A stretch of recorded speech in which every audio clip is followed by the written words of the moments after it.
Alright, and welcome back, guys. It is July 20th, and Treyarch has just posted some more patch notes, so that means it's time for another rapid fire video. If you're new here, essentially, I'm going to go over the patch notes, go over all the information you need to know, that way you can watch this video and get back into game as soon as possible. So starting off here, we have the global changes, which means that it affects all different modes in Cold War. We got some bug fixes, the nail guns being moved to the correct location in the special weapon category, and there are now high resolution texture packs available if you play on a PlayStation 5. You can opt into these. If not, they're not going to be installed, but you can always choose to install these at a later date and time. For multiplayer, all we got was some playlist updates. They're adding rush to different modes, and they removed cranked hardpoint from Nukejack 24/7.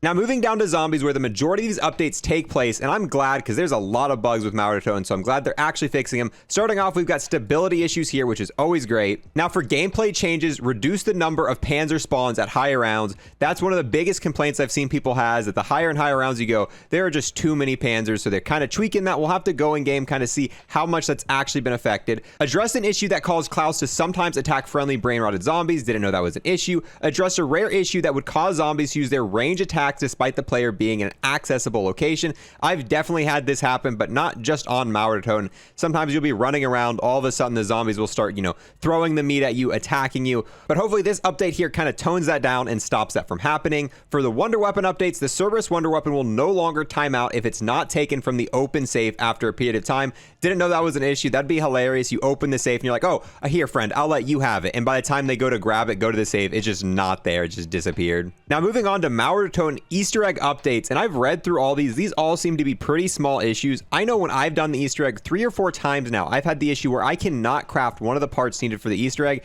That's not listed in here at all. A lot of these seem to be smaller things, kind of visual stuff, and to be honest, not that big of issues. I know the crafting issue and the zipline crashing issue, major issues, but so far in these patch notes, it doesn't even have those listed or addressed. So hopefully we'll see fixes for that stuff in the future, because those seem to be the 2 biggest things I see people complaining about. Also, sometimes Klaus seems to get stuck and not able to go back to the charging station. So hopefully that's also in the works to be fixed in the future. Now for UI fixes, address an issue that would cause players to receive an enormous not enough essence message when approaching the arsenal. I never had that happen, but to me that's just hilarious. Getting close to the arsenal and just your entire screen covered with not enough essence. Never had it to me, never seen any pictures of that happening, but that's funny in the fact that that was just happening. For Outbreak, they fixed a crash related to transitioning between regions and Outbreak. That's a good thing. Field upgrades, address an issue that caused Shatter Blast to deal more damage than intended.